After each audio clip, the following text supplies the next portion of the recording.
This is Megatron, and you found the All Things Transformers frequency here at the Geekcast Radio Network.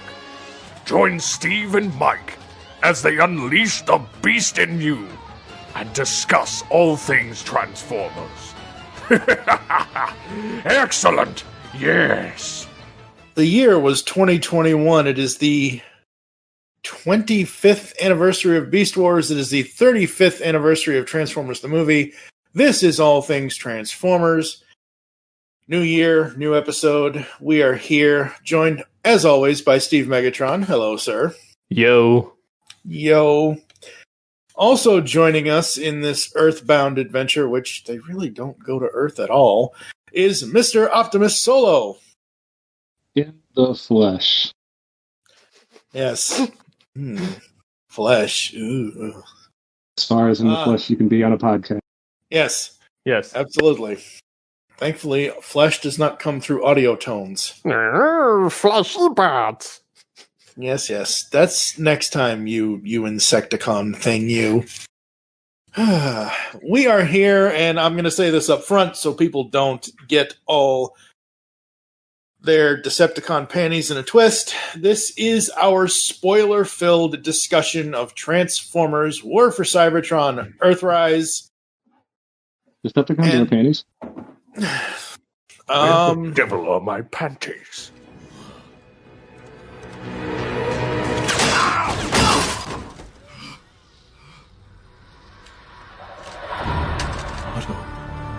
Autobots. Decepticons? There's your answer.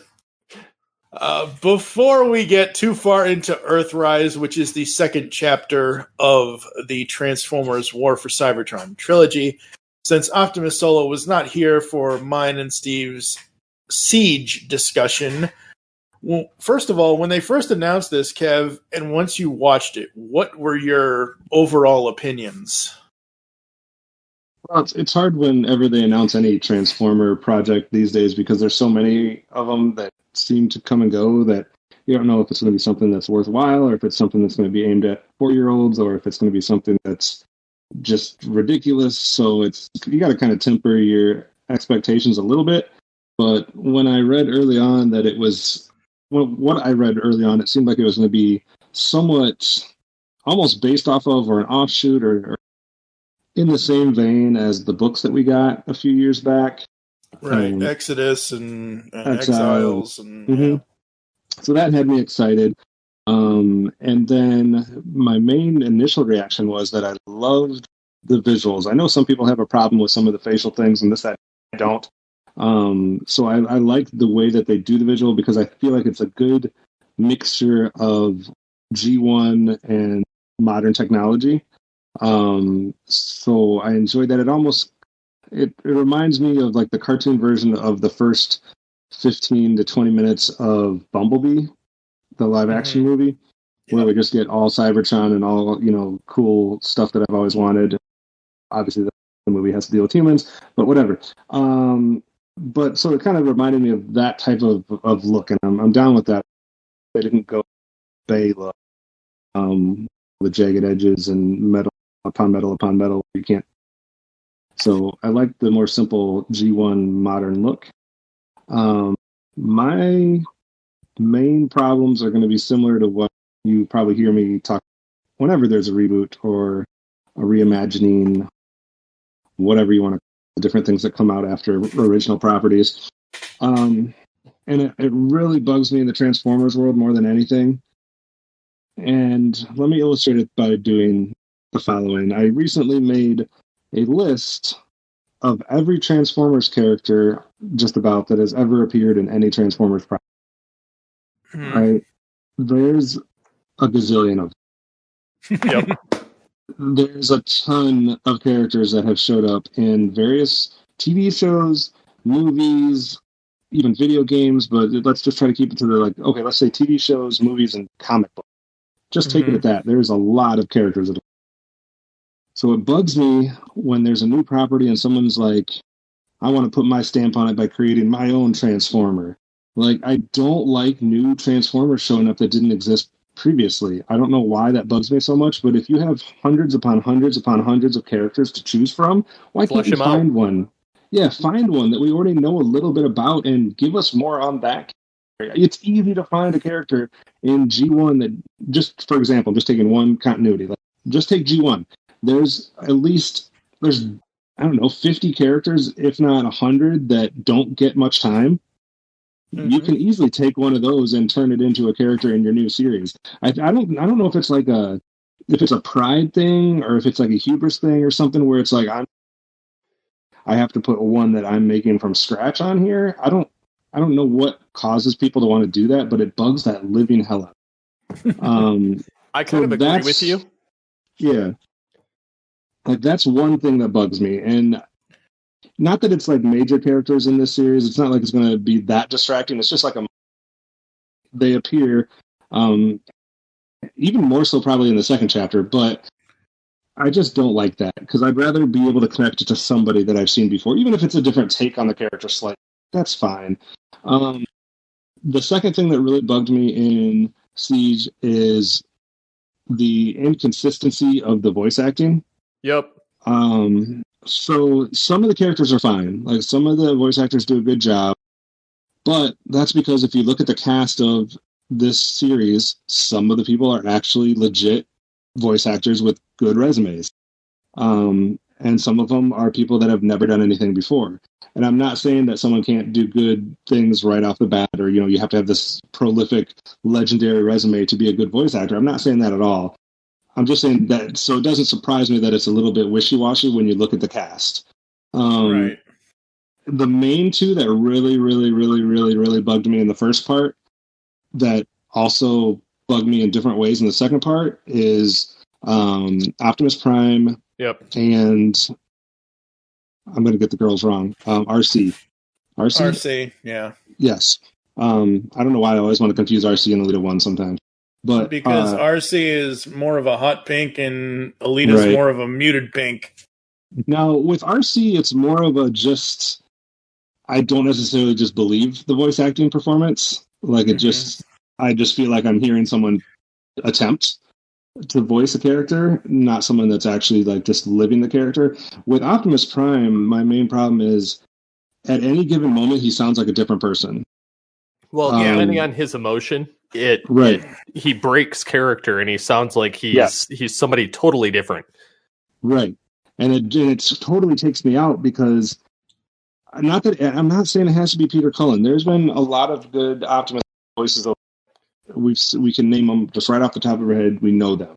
So it doesn't have to be a Peter Cullen impersonation. It doesn't have to be Peter Cullen himself. But it throws me off when all of a sudden I'm like, wait, that's a different... Who am I listening to? Like, it's a different character all of a sudden. And then the way that he emotes and inflects, it almost makes it that it's not... It's like not Optimus Prime at times. I'm like, no, he wouldn't sound like that. He wouldn't emote like that. So, I don't know. It just really threw me off with Optimus Prime. And it's worse in the second. Now, I don't think RC is as bad in the second part, but I think RC was worse in the first part than Optimus Prime, but in the second part, Optimus Prime took the cake for me. Now, for instance, one of the things that bothered me is the voice direction, because I find that a lot of the characters don't know. They seem like they don't know what they're doing at any given time, and they change emotion randomly, and or they talk increasingly slowly while they're in a scene. Yeah. Now, some of them, though, even though the emotions might be kind of not matching up 100%, at least it sounds like the same character. And I don't get that from Optimus Prime. It sounds like three different characters throughout the series. And it just really throws me off. So I know I'm really super picky about voice acting because I've heard a lot, but that's something that just jumped off the page. And then the final note, I guess the main note for the first part would be, okay, so you have this map of the story that you want to tell, and you have the main characters that you're going to involve. I don't quite understand the need to take characters that have already been established in previous content, and for it doesn't seem like there's a real reason why we're switching the occupations and backgrounds and the personalities of the... Now, I am not saying you can't take somebody and develop them further. And I'm not saying they have to be carbon copies of what we saw in G1 or what we saw in Transformers Prime or this, that, and the other. But when you have just take, for example, Wheeljack and what is it, Ironhide in this one? Yep. Where you have, it's just as simple as like you have one that's an engineer or an inventor or a scientist, and you have one that's a medic, that type of field. I don't understand the need to switch those things around. Like, if it made sense to the story that there's a reason why we're going to switch this because this, that, and the other, but I didn't see that. There was no reason why they had to flip roles of what they were. So that kind of threw me off. I didn't quite understand, like, are you just doing that to do that? Did you mean Wheeljack and Ratchet, not Ironhide? That's what. Yes. Okay, Wheeljack and Ratchet is kind of like the pilot of the ship. Yeah, no. Wheeljack and Ratchet. Even he sounds off. Yeah. I mean, Ratchet kind of does still do the medical stuff. I think they tried to lump things in with Wheeljack and make him do everything, kind of. I'm just saying, like, if you've had Wheeljack throughout all of time, has been this, like, inventor, has been this, like, more like engineer type style character. Yeah. Why would you then take a character that had nothing like that in any previous incarnation and flip those two roles? Like, I don't understand that at all. It doesn't make sense to me. I know that's another minor nitpick. I forgot one other thing I want to talk about, so I'll bring it up now. Okay, so I get that there's, within story, there might be reasons to take somebody and have them turn sides. Like, that's been something we've seen in Transformers forever. An Autobot or a Maximal or Predacon or Decepticon that's switching sides, or at least being tried to pull, from one side to the other, etc. Which is fine. That's a good storyline.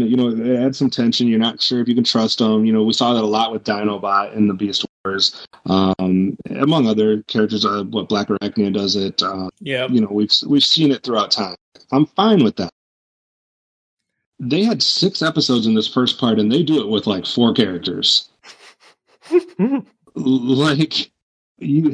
I just, like, that's too much. Like, and I know it's telegraphed with Jetfire, because we all know his story. We all know that's, like, right from the get-go when you see him on the Decepticon side, that before the end of this 3-parter, he's going to switch. You know that. So that's fine. But then they do it with, like, 2 or 3 other characters in just the first 6 episodes. Like, that's overkill. The one thing in my book. And I'll say this really quickly, and I think I said this when Steve and I did the actual Siege episode. We did whenever the hell that was. I don't even remember how long ago it was. It's one of those things where when the toys came out and Mirage was a Decepticon toy and he had a different color scheme, he had the green and purple color scheme, and I was like, ooh, I wonder what kind of story they're doing. Oh, they're going to do a character switching story. No, he's just using his abilities to disguise. I thought that was super. Talking about robots in disguise. I thought that was really, really cool. And to see it actually in the show and being used, that was nice. Right. So those are like my complaints, I guess, on the first part. Overall, though, I'm not going to say I disliked the first part. I enjoyed it. Why? Because number 1, I like the visuals. Number 2, I like that this is taking place with no humans. I always like a Transformers story that is just the Transformers, because I'm an adult. I don't know. I know that we insert humans in all these different series and cartoons because you want the human to be able to connect and relate to somebody. I think that's selling us short. I think we can relate to the Autobots. We can pick a character and we can relate to them, and that's fine. We don't need a human that looks like us. We don't need a proxy. Yeah, I disagree with that whole mindset. Too. I mean, the Decepticons, even though they're the quote-unquote bad guys, you can still, like, you look at Megatron and where he, like, the whole story thing that they're actually giving him and doing with him, and it's something that has been done in comics for a while now, where he rose up as a gladiator of Kaon, and like, all of this stuff, all of this character development, anyone can, no matter what, good guy, bad guy, not everyone is a clear cut. Right. Evil. And I like that they explore that gray area with this a lot more than they ever have before. It seems like there's not just good guys and bad guys. They give a chance for you to see the stories. a little bit more and see the character development a little bit more. So I like all that. I like the visuals. I liked the story in general. I like kind of what they do with it. I'll get more into that in the second part. Yep. But so overall, I do enjoy the series. I'm not going to say I dislike it. There's just a few little. Yeah.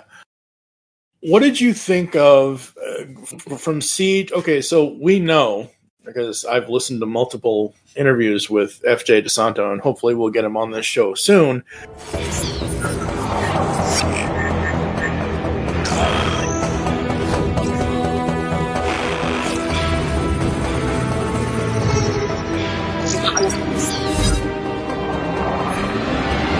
They have a clear-cut plan for this trilogy.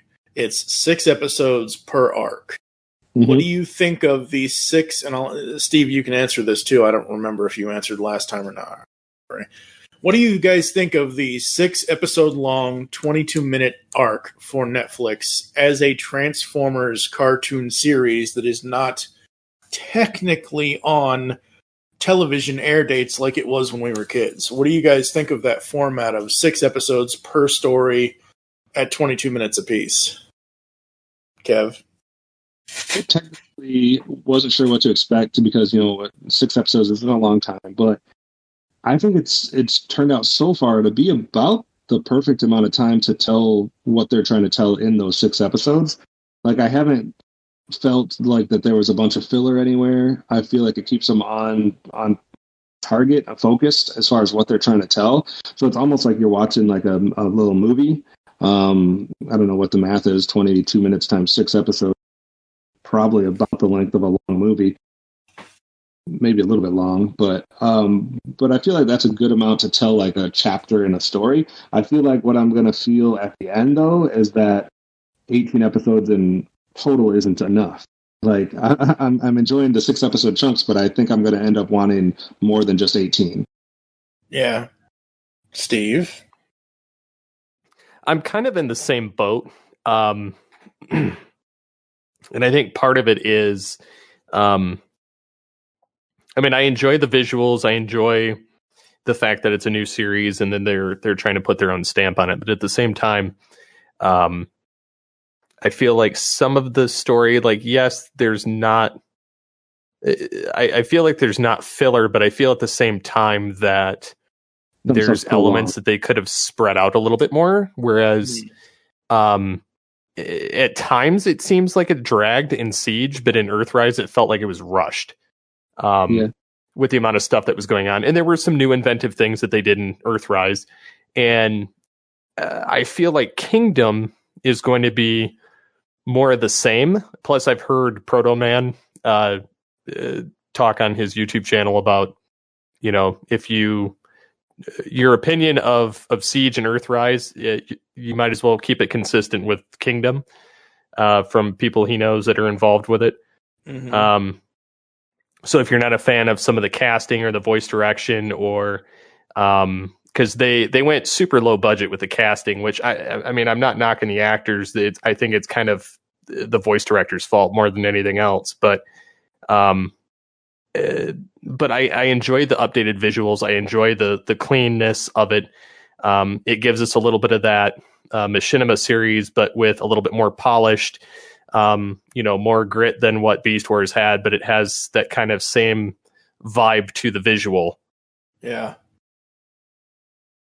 Yeah, I kind of feel the same way. 22 minutes at 6 episodes. When we did our Siege episode, I said something along the lines of, I almost feel like they're putting too much, not too much as to overload, but they fit so much story into each of those 22-minute things. Like Siege and even now Earthrise, I kept checking the timer. I'm like, oh, this is where this episode. Oh wait, we still have another 10 minutes left or something. Like, wow, they're really packing it all in here. And I'll say this now, right at this point in the podcast is where spoilers are going to happen for Earthrise. So if you've been living under a rock or you don't have internet and you can't watch Netflix, you might want to turn the show off now. But please don't. So Earthrise. Oh boy. So much stuff. Where do we want to start? Just as kind of a side note, because it doesn't have to do with any of the actual like story, so it won't be quite getting into that yet. I felt it more in Earthrise than I did in Siege, that they're paying a lot more homage to series that came before it. In Earthrise, you get a lot more little nods and winks and like lines and stuff that really kind of appreciated, because it's like, oh, I remember that from this series, or that connects to this, or even like, not necessarily, I don't think it's like fan service necessarily, but there's just some lines that are just clever to give to the longtime Transformers fans. I'm almost gonna have to watch it again to like point some of those out. I know, like in the beginning, Red Alert, I believe, has 2 of them. He talks about the fact that they finally have an Autobot that can fly. And then he has a couple of funny lines that aren't necessarily to my point, but what does he say when they say, like, you need to stay alert or whatever? I'm always alert. Yeah. But there's lots of little nods along the way to stuff that we have seen previous, whether it be Beast Wars nods, whether it be G1 nods, whether some of the other series that came after that. And so I do like that there's a little bit, tiny bit, it's here and there. It's not forced, but it's here and there where it's like, oh, as a Transformers fan, I understand what they just did. Appreciate it. I kind of like that. I'm getting that. What about you, Steve? I appreciated the nods, and I liked some of the callbacks, specifically like where Galvatron shows up, where it's got that kind of cybernetic, reformatting thing where he just kind of is built and then shows up by Megatron and is just kind of taken back the same way. And then some of the throwbacks with like, the golden disc, and although it's the wrong golden disc, it's not the one that's on the Voyager spacecraft. It's the alien disc that's on Earth that Megatron and Inferno find in Beast Wars. I caught that little one and I was like, oh, somebody wasn't paying attention. Right. But just on a side note, Steve, because you brought up the Galvatron and the Megatron, all I could think about during that scene was that if I was still an active member of like TFW 2005 or some type of Transformers forum, that I can just see like the battles already being waged on there, going back and forth. Now we have proof that they're 2 different people. No, now we have proof that they're the same person. Like I could just see those battles being waged based on that scene. It's funny because I'm on the AllSparks Discord channel, and the day that this dropped, well, for press reasons, AllSpark got it like 2 days before it aired, and then I was like, oh, they have it, and I was like, I can get it too, and so I sent an email over to Netflix, and then within minutes I had access to it, and then I blitzed the whole thing, and they had only like kind of teased some of the first episode, and within a couple hours, like Mike and I were going to record anyway, and I was like, yeah, I watched the whole thing, and they're like, oh, how'd you get access? And I'm like, same way that Paul said, how'd you get access? I'm like, media. Yeah. And granted, they didn't tell me this, but they were telling like AllSpark and some other places. They're like, there's a scene in the last episode that's like 10 or 15 seconds long. They're like, don't spoil that. Yeah. And I wasn't given that command. So like, to me, like, honestly, like the whole thing with watching it, I was kind of like, okay, I'm soaking some of it in. I loved some of the new things that came about in it. But the arguments on their board was going insane. People were just losing it over this. And after everybody saw it, it was really pouring in. I'm glad I didn't have to, because I would get too wrapped up and too heated on those. Well, I let people kind of just do what they were going to do, and then I read the responses, and if I saw something that agreed with me, I just did a thumbs up, and I just left it at that. I'm like, it's so much easier just to do that than to sit there and argue with the peanut gallery. I just wasn't going to get in that rabbit hole, but I thought it was hilarious that people were reiterating what I was thinking while I was watching it. And that's not to say that I didn't enjoy it, because I did. But there were aspects where I thought that things could have been done a little bit differently.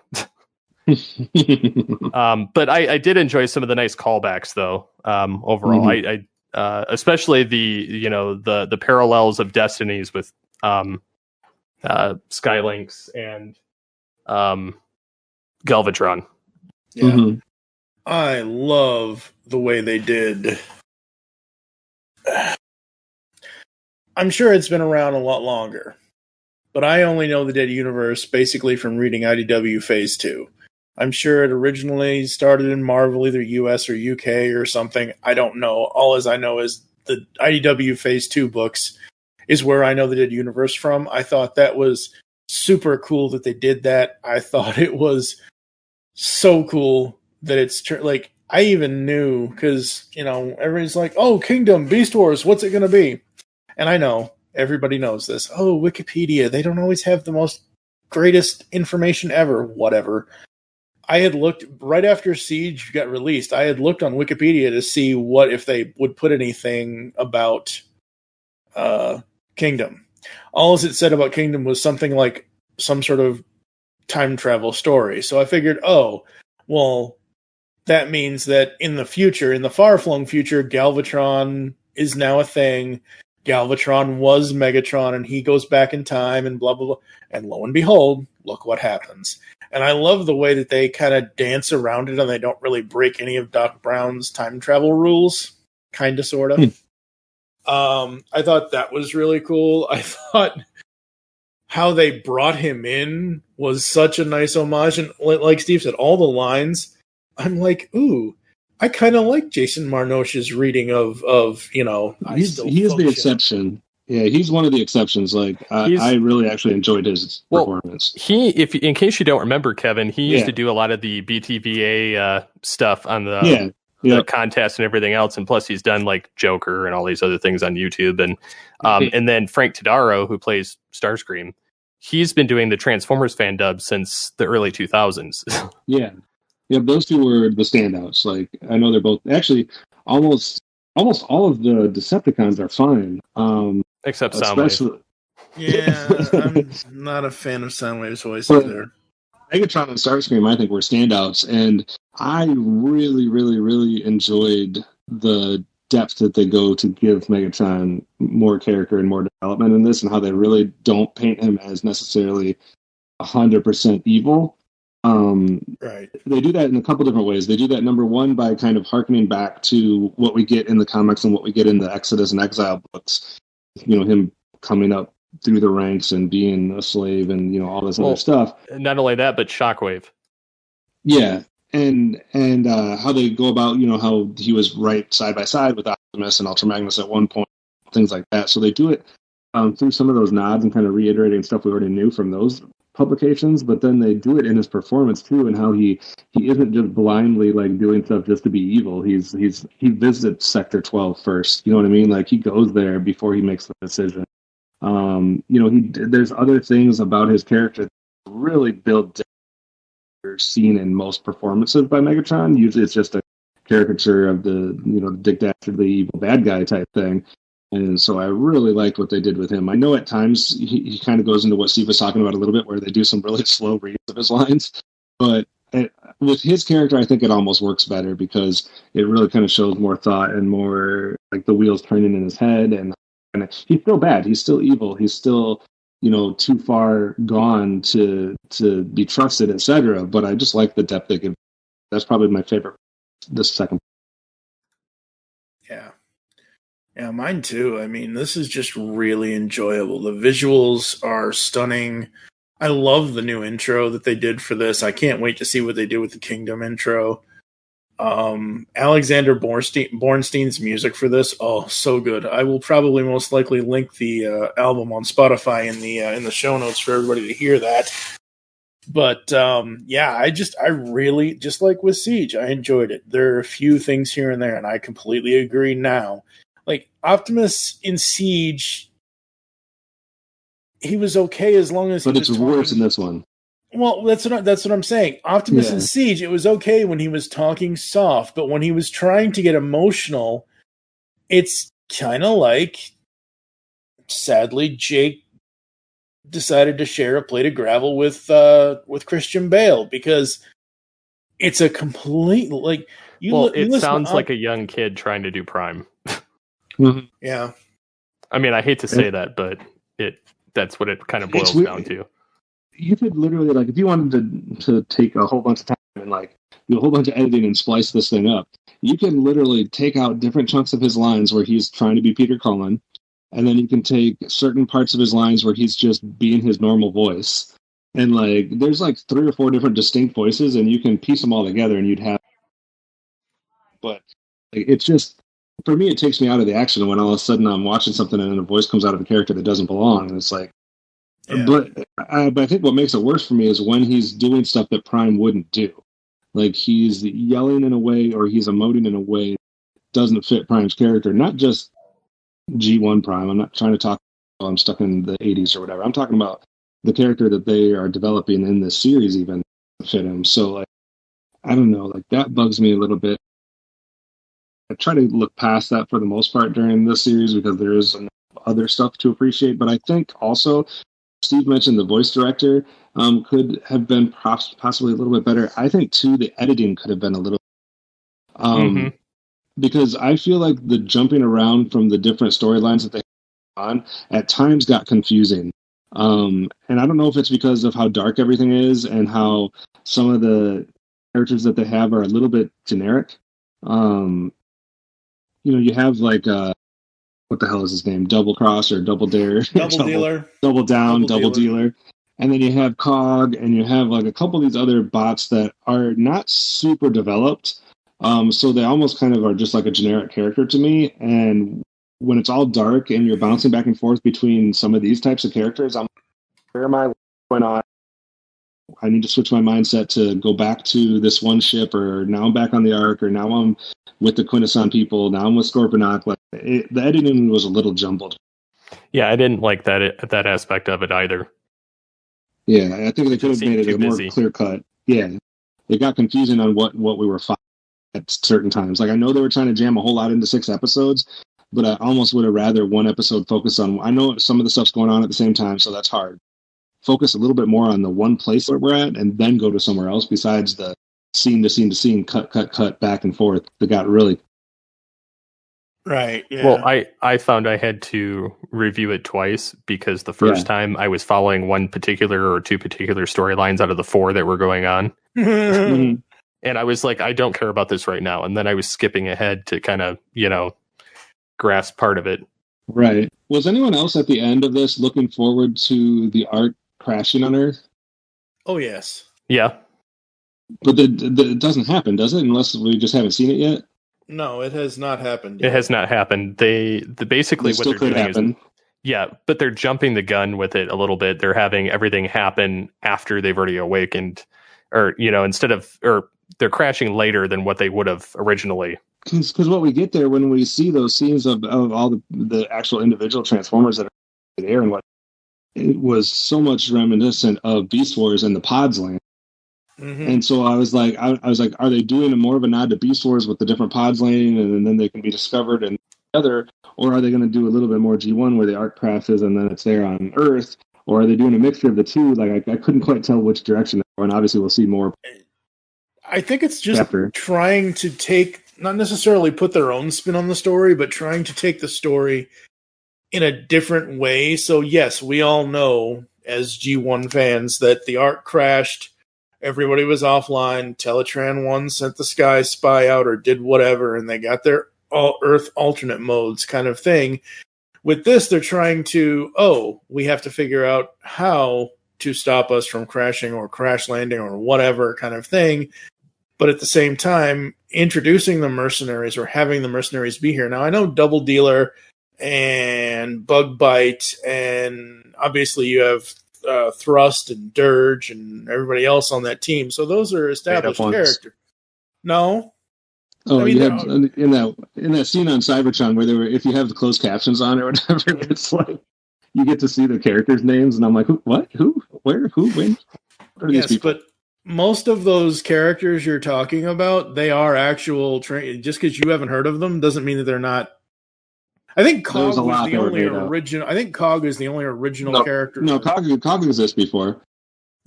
Doesn't he? I'm pretty sure he does. No, there's some that are just straight up made up. Yeah, there's some that if I give you the names, you'd be like, what? Like, some of these characters that are speaking are made up. But I get what you're saying. Yeah. And I love that they used kind of for the for like the quote unquote no name Decepticons as prisoners. I kind of like that they used the refractor, whatever you want to call it. Reflector. That camera mode thing. I thought that was kind of cool for just a Cybertronian citizen who happens to be a Decepticon, but he's not a, oh my god, you're this character or that character. So it gives us a point of reference of, hey, this kind of looks like the camera guy, but it isn't him, it's somebody else. I thought that was kind of cool to show us the citizens of Cybertron that are not the main forefront of the Autobots or Decepticons. I'm so happy Bumblebee decided to make a choice, and the right one. Yeah. Well, I don't mind Bumblebee. Yeah. Are we giving him a pass on the fact that they all have their Earth vehicles already? Yeah, I saw that too, and I was like, oh, this is wow. I mean, we've seen them on Cybertron, whether it be G1, whether it be even, they're all in like these alternate modes. They're all in these alternate bodies that they use, and I can tell in certain characters they avoid having them transform. It seems like in this series so far, like they're avoiding seeing the transformation mode for certain characters, or at least eliminating it. So it's not very much, but then other characters are just like wheeling around in their cars and stuff like that. I think. Yeah. I mean, with Optimus, there's only so much you can do with him. At least he doesn't have a trailer that disappears yet. Megatron is straight up a tank. Megatron is straight up a tank this whole time. Yeah. And honestly, I dig that. I think that's cool. It's better than having to have Starscream hold him in Starscream's hand and fire him. I mean, I get it. That's what they had to do back in our childhood and everything else. But Megatron being a tank for as long as he's been a tank, the last at least 20 years or more, I'm perfectly fine with it because, oh my god, nobody can have toy guns anymore. No, I do like the kind of the line that they're walking where it seems like they're almost trying to do their own thing, but they're also trying to connect it to like everything that's come before it and necessarily straight up like contradict it. So it's kind of cool. Like they're doing the whole prequel thing kind of situation, but then they even gave us like a flash forward to when Optimus Prime dies. Like, so it's like they're not ignoring that stuff, but I'm interested to see how it all goes down, how they kind of like either gel with everything, or I know there's some stuff that's you have to contradict a little bit, but like it seems like they're doing it as much as they can to line up with as much as they can that's come before it. Yeah. What did you guys think of Skylynx and him wanting the Matrix? That was weird. It's really weird. I was really thrown off at first. I'm like, are they doing another double cross? Are they doing another traitor switch or something like that? Like maybe I just don't remember my Skylynx data as much as I should. I don't ever remember him being like that. No, they totally went a totally different direction with him. Yeah. So that was weird. I wanted to ask you guys something too. Well, first off, since you asked about Skylynx, what is everybody's impression of Scorponok? Scorponok or Skylynx? Scorponok. But he's I feel like that's an entire species. Yeah, like what do y'all think of that? Yeah, I thought it was good. I thought it was all right. It's different. I mean, he looks like his G1 self, and that's fine. But they kind of neutered him. The weird thing is, though, that they're playing this out that the Kurthons obviously have everybody enslaved, this, that, and the other, kind of similar to what we've seen in the past. And now you're trying to sell me a story that says Megatron his people rose up, and the Transformers rose up and defeated the Quintessons and broke free. But a race of Scorponoks couldn't? Like, they're big badasses. Like, you're trying to tell me that they were just like, oh, yes, Quintessons, we will keep doing your bidding. You never... Yeah, I thought that was kind of lame. I was like, it took the entire squad to take him out. One of him. They couldn't rise up. Yeah, the entire squad, more like the entire Autobot and Decepticon squad. Like, really? Seriously? This guy? Another weird thing to me for this series so far, and it's not a bad thing. It's not a good thing, I don't think, necessarily. I haven't decided where I fall on it. But I don't have a character I'm rooting for. I don't have a favorite character. I don't have somebody that really stands out that I'm interested in. And I don't know why that is or if that's good or bad, but usually in all these series, like I have somebody I'm really pulling for or somebody that I'm at least like interested in more so than like they stand out. Like, and I can't find one in this series. Do you guys have somebody that you're like just really like a big fan of? No. Mike? I like what they did with Bumblebee, how he didn't start out as the loyal, bootlicking Autobot that he's always been. Right. That he had to come to terms and he had to make a choice, and you didn't know what choice that was going to be. I thought that was cool. Now that he's just the ugly one, I don't know. I kind of dug Bugbite, not just because Bugbite is basically a white repaint of Bumblebee, but I thought that was cool that everybody almost has an evil counterpart at this point, and I don't know if that was the part that threw me off the most. Like I didn't understand. I'm gonna have to rewatch it. I don't understand the counterparts that are identical clones but evil. Like I didn't get that part. Maybe I missed something. Somebody a little smarter will have to explain it to me, but I didn't understand where they came from or how they fit into all this. But I guess I like Bumblebee better than I have in most of it. I'm usually not a Bumblebee, so I like him more in this than I have a lot of other things. But I just was trying to rack my brain before we, started recording this on who I really like, either good or bad. I do like what they're doing with Megatron. I like that he's like multi-level, and a little deeper, but it doesn't mean I'm rooting for him. And Soundwave's typically one of my favorite characters, but he was kind of lame. Yeah, like he kind of really doesn't do anything. Yeah, he doesn't do anything other than translate the little things, and the best thing for him is he has Ravage. And right. But other than that, there's not like you're never going to be a huge fan of Starscream just because he's the whiny little bitch. But yep. I'll say this though, I'm probably if I was to rank my favorite Starscreams, if Starscream was my favorite out of all the American cartoon voices that have done it, the English voices that have done him, I'd probably put Lotta, Bloom, and then Tadaro. Oh, I'm not saying his voice is bad. They're doing a good job with it. Right. No, it's just absolutely. the character. Yeah, I'm just saying he's not usually going to be your favorite character. Right, just but the because of the way that Frank is doing it and the way the voice is, it kind of does make it like, I mean, Starscream did everything he's always wanted to do so far. It's almost been absolutely locked in place with what happens in G1 between him and Megatron so far. So, true. Yeah. I like that they give momentum. Yeah, I like that they give Mirage a little bit more. They gave him a few more scenes because he was always one of my favorite G1 characters, but they don't give him enough where he's going to be like somebody I'm rooting for. So I don't know. I was left with like, I feel like, I don't need that human to connect to, but I need one of these characters to stand out in a way that makes him my favorite. And I'm not saying he has to be like the hero of the story, just somebody that they give enough screen time. And I think that's one of the challenges that they have right now is that they've, in very limited amount of time, 6 episodes in each part, they're throwing so many characters that I don't feel like any of them get enough time to like really cling to. Like you're just getting to start to like maybe this person or that person, and immediately is going to a different character. 17 of them are switching alliances, so you can't trust any of those guys. So it's like, I don't know, it's hard to like pick out a favorite for me, and I think that's somewhat problematic for the series. Yeah, I mean, for me, it's like I'm so happy, and I know he's not going to show up, and that's fine. But I'm so happy that now we can blame Bumblebee. Because Bumblebee is the one that gets in the way of Megatron and Optimus fighting and Megatron killing Optimus. That's the only reason die in this? That's the only reason why Optimus is still alive is because Bumblebee got in front of the blaster. Well, so that's a good thing. See, he did the opposite of what Hot Rod did. Yeah, but he's selfless, but Hot Rod is stupid. Right.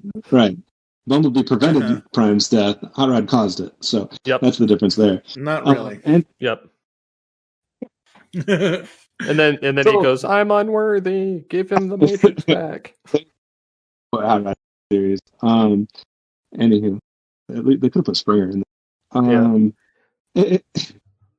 Trying to push Mike's buttons at this point. I like I like how they introduce Galvatron, a direct homage to the movie. I like that they show Unicron, but they don't show him doing anything. He just yanks him back like a rubber band. But I'm saying like he shows up, but that's it. He doesn't do anything. The So Transformers, far.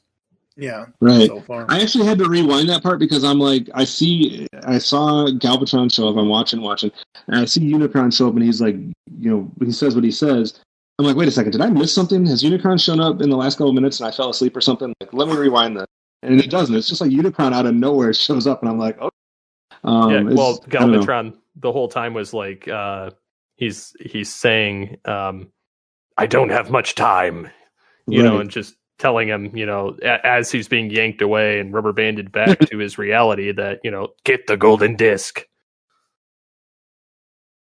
What did you guys think of the Quintesson cutting off all his other faces? It was original. Oh. Yeah, that was brutal. Yeah, it was very brutal. Yeah. And like, I get it. Like, I get that he was puppeting, being the puppet master to the one guy that we see.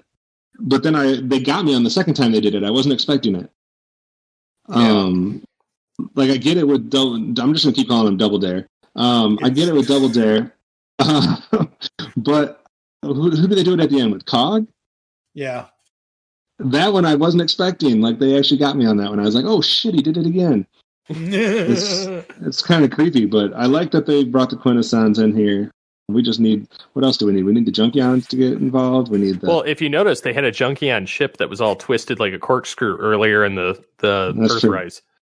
That's true. Yep. And they mentioned Nebulos. Yep. I like that. Go ahead. So, what did you think about the teaser for Kingdom? I am very intrigued because this is something that we've never gotten. The crossover between Transformers and Beast Wars, where they're living in the same. I mean, we get a little bit in Beast Wars. I'm not saying that. Like, I know that they have people that show up, and all that other stuff. Like, I get it, but we haven't had a series that was Transformers that then also crossed over into a Beast Wars like this one is doing, and like this everything's encompassed. And so I'm very intrigued on how they do it. So I mean, it seems like they're stating that there's whatever Maximals and Predacons or whatever that are already on Earth. The way they show that dinosaur, the way they show Dinobot, basically. So I'm intrigued on how they're going to do that, and if it's just going to fit in exactly like some of the timelines that we've seen before, or how they're going to do it. What's funny is I remember a dialogue from earlier in GCRN history where somebody had mentioned, or Larry DiTilio or Bob Forward or somebody mentioned that if they had gotten a season 4 for Beast Wars, they were going to have the original G1 cast and the Beast Wars characters fight together. Mm-hmm. Yeah, that would be awesome. And now we're actually getting that, albeit a little bit differently. Without the right cast, but still. Well, and my and you can ask Mike. I've been like beating a dead horse with this for months. Agonizing over this. It's like his heart is going to be ripped out if Megatron is not voiced correctly. Well, it's gonna be the whole cast because they're so dynamically ranged that if they don't do any of them accurately, it's going to sound terrible. Yeah, if you do Rat Trap a different way, it's going to sound terrible. If you do Megatron a different way, Waspinator. I mean, Dinobot.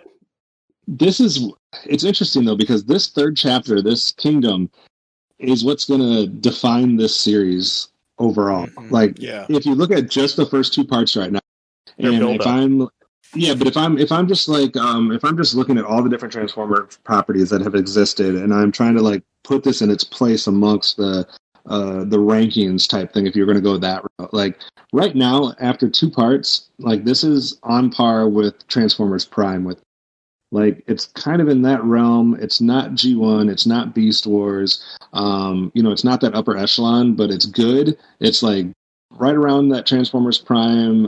It's not as bad as the Unicron trilogy, things like that. But Kingdom is what's going to define this whole series. Like what they do, how they incorporate, how they interact with the Beast Wars part of this is what's going to make this series either shoot higher or tank. So I'm hoping for shooting high as far as that goes. I think everybody is, and I think everybody's resting their hopes on Kingdom, and I just hope Kingdom does not, like, I know FJ DeSanto said it's a 3-arc story. I believe he said it will have an actual ending. It's not, I hope it's, I mean, he's the showrunner, so he should know. I just hope that it actually does have an ending or something. It doesn't just, I feel like it's going to end with the beginning of G1, like with the moments that lead up to G1, but maybe they don't do that. I don't know. I don't think they will. I don't know. I also think that, well, I mean, he also did the Machinima Power of the Prime series, which the Combiner Wars and all that stuff, I just didn't care for that series at all, but for a variety of reasons. But at least it had voice acting.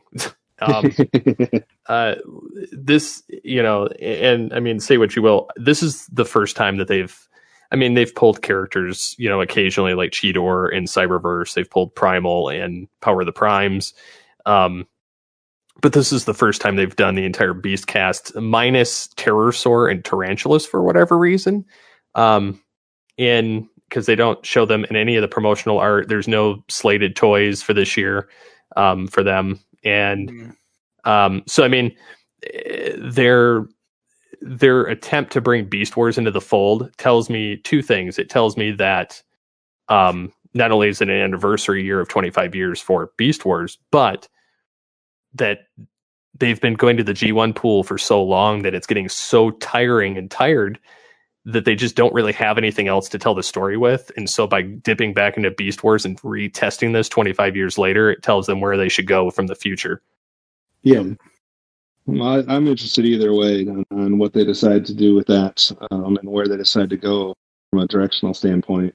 Because I think a lot rides on this last chapter. Oh, yeah. I think for the entire franchise, actually. I can see that too. Yeah, I mean, I don't think the franchise is going to die, but again... No, but I think that we've hit that Action Master stage where everything's just dead, like G2. Like, I think everything has just hit this brick wall, and they're like, I don't know what else to do, so let's pull in Beast Wars again and see if it strikes the lightning twice. Mm-hmm. Right. What was the... I've been too consumed with a baby for that. And my brain's not working right, but the symbol on the imposter clone bad versions of Wheeljack and this, that, and the other, is that a symbol? You mean Bugbite and the Mercenaries? It's the Mercenary faction. Okay, that's not a symbol that's been used before in some other series or something? It has. Yeah, okay. I'm sure it has. I was trying to pinpoint where I've seen that before, and I can't for the life of me think of it. I'm sure I can Google it, but I'd be interested to see what that was and kind of how it played into it, because that part still throws me off as far as the Mercenary faction. I don't understand it. All right, so just quickly, because I'm already here, the Mercenary faction, independent from both Autobot and Decepticons, the Mercenaries are dangerous, skilled operatives whose only allegiance is to getting paid and to whichever side they find most beneficial at the time. That's just a basic description from the I get that. I don't understand. I get that. I don't understand why they're clones of characters that already exist. Because of budget. Honestly, it's like it's not. Oh, that was the other one that they showed. They showed Nemesis Prime. For a whole 5 seconds. Yeah, for 5 seconds as far as that. So that was another nod to something that wasn't G1 or Beast Wars. Well, it's funny because they show the destiny of, if Prime goes down this road and kills Megatron early, this is what he'll become. And they show, Megatron, if you don't do this, then this is what you will become.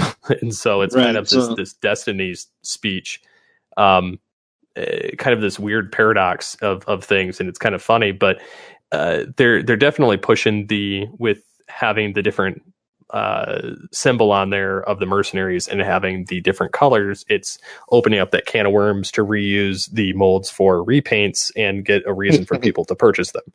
Nemesis Wheeljack and Nemesis whoever. So to me, it's kind of funny because even like looking at Double Dealer, like part of his mode, he looks like the Machine Wars Soundwave. Yeah. To some degree. But I mean, yeah. I thought he was at like I thought he was like, who was that? Punch and Counter Punch, but they like somehow didn't have the rights to it or something. Or one of those other like. Well, kind of. I mean, he turns into a creature too, I think. But okay. Yeah, I don't know. Anyways, the funny thing is like most modern TV shows that use CGI, the copy paste method is the cheapest. Yeah, that's true. I do like, though, that they are able to fit between Siege and Earthrise. They're able to fit all 6 jets in. So you have Starscream, Thundercracker, Skywarp got killed, obviously. And then on the Mercenary side, you have the Coneheads, Dirge, Ramjet, and Thrust. So I thought that was more than that. Well, they true. They have acids. Don't they have Acid Storm and in the first part? Yeah. Yeah. Yeah, they have other Seekers. I'm just saying, like, the Seekers to me are basically, they're the clones, because there are so many Seekers in these first 2 chapters. Besides just Starscream and Thundercracker, there are all these Seekers. Like, the Seeker Chromia shot off the tower at the beginning of episode 1 of Earthrise, you know. Mm-hmm.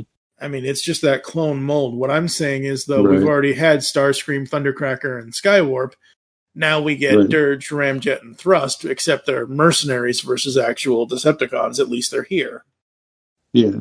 I didn't mention it before, but I do enjoy the fact that they brought all the female versions of the G1 Transformers back, since they got such little airtime originally. So I like seeing the only 2 that are not here. Did we see? When was Moonracer? Was it in Moonracer's in the first one? Yeah. Okay. So the only one we're missing at this point is Firestar. She was in the first one too, right? Or not? I think so. I think they're all in the first one. Just some of them don't get as much time. The weird part is that they've all but ignored the movie characters, the animated movie characters. Right. Like, am I missing one that appears? Because we don't get Hot Rod, we don't get Cup, we don't get Blur, we don't get Springer, we don't get Retgar, we don't. Is there any Wheelie? Do we get any movie characters in here? I don't think so. No. RC besides Galvatron and RC. Yeah, those are the only 2. So I thought that was kind of interesting that they didn't throw anybody else in from that. Not that you have to, but it just seems like they're doing so much to like connect to all the other things that. I think they're just kind of picking and choosing who they're going to touch on. Like, for instance, RC has a Masterpiece figure that just came out, so it's kind of coincidental that she has use in the show, too. So, I mean, I think it's kind of playing hand in hand, although I am excited that Kingdom is going to have an actual Tigatron, Rhinox, Dinobot. They haven't announced like a Waspinator yet. There's no Pterosaur. There's going to be a Scorponok. There's no Tarantulas, but they've got everybody else in the Beast cast from except for Inferno too, from season 1. So I think it's kind of funny that they've got most of them, but they're still missing a few. Yeah. And so far as I can tell, again, from the wonderful people that we love over at the tfwiki.net, Firestar has not appeared. The last time she appeared was the 2005 IDW continuity Power of the Primes, only in the marketing material, and the current 2019 IDW continuity. The last cartoon she was in was the Japanese cartoon continuity in Legends, in the comics. The actual cartoon, the only cartoon she's ever been in is G1. Gotcha. So, well, at least I got most of the other ones in there. True. Very true, very true. Overall, what would you guys rate Earthrise 0 to 5, Steve? Maybe a 3.5, just because of some of the callbacks, some of the, obviously the animation. Too many gripes with the voice casting and the voice direction, and some of the rushed amounts of story, or no reasons behind certain things. So, in those reasons, that's why I'd probably have to give it that. But I mean, overall, I enjoyed it, but it's still, like Kevin said, I think Kingdom is going to be the thing that determines this whole franchise or this whole trilogy. Yep. What about you, Kev? What are you going to rate it? I rate it bad because there's no humans, so it automatically is going to get a good rating on me because it's just Transformers, so I can't bitch about it too much. But the voice acting being as inconsistent as it was, the first part having so much of the same things being reused with the who's on what side and who are you loyal to. The second part, I think editing gets in the way a little bit as far as cutting back and forth to too many different stories, and Steve said that's what kind of gives it that rushed feeling, I think. But other than that, I've enjoyed most of what I've watched, and I haven't been like dreading playing the next episode. It's been very easy to binge. So I'm going to sit at a 3.5 right now, with Kingdom being the one that can put it into that 4 range probably. Yeah, I'm right there with you guys. 3.5. There were just little things that, and I know again from interviews, then again from just logistical standpoint, it's budgetary. Everybody, I remember when Siege came in, everybody's like, but they don't transform hardly at all. You know, it costs money to do that effect, right? It costs money for the screen to show that visual effect. Transformers that don't transform. Mm-hmm. Well, there also hasn't been as much of a need for it when you're on because a ship or when you're on Cybertron. Like, they don't need it as much as when they're on Earth, which is much more wide open places, and you got to get places fast and different things like that. And the other thing is, well, the other part of it is also that when they're on Cybertron and they're walking everywhere, it's because they're usually having a conversation. Like if you have like Chromia, RC, Red Alert, and Jetfire trying to sneak into a Decepticon prison, well, of course they're going to be walking, or Chromia is going to be sitting or laying down to do her sniper thing or whatever. They're not going to drive up to it. Like, I mean, come on. Yeah, they've used it when they've needed to. I haven't had a big problem with it. Just like the people that are really upset about the lips, or what are they upset about? Something. Yeah, something like that. I honestly don't know what people are upset about with this stuff, because half the time I don't pay attention to what people are upset about it with. Because it's like, it's a cartoon, it's Transformers. Yes, there are things that are going to be mildly upsetting, but I mean, I try to overlook some of it because I realize this is a new continuity, and so I don't pay attention to the continuity aspects, but I do pay attention to the voice acting, the direction, and how rushed things seem to be in the story, and how slow the speech seems to be in the actors. Yeah. I'm glad I'm not alone in the voice acting part. I thought I was going to be on here. And it makes me cringe. Yeah. Which is why I'm so worried for Kingdom, because I actually posed that question to Proto Man and some other people I know people that are attached to it, and they're like, yeah, what you got for Siege and Earthrise? Yeah, expect it with Kingdom. I've heard, and I don't do this because I've just never done this. I've heard if you play it on Netflix, I think it's at 1.5 times speed. Like if you just up the speed one little thing on Netflix, it plays much better. But I don't know how that works with. I've never even used any of that kind of stuff. 1.25. So. Okay, whatever. It speeds up Megatron enough so that he's at least at the pacing with G1.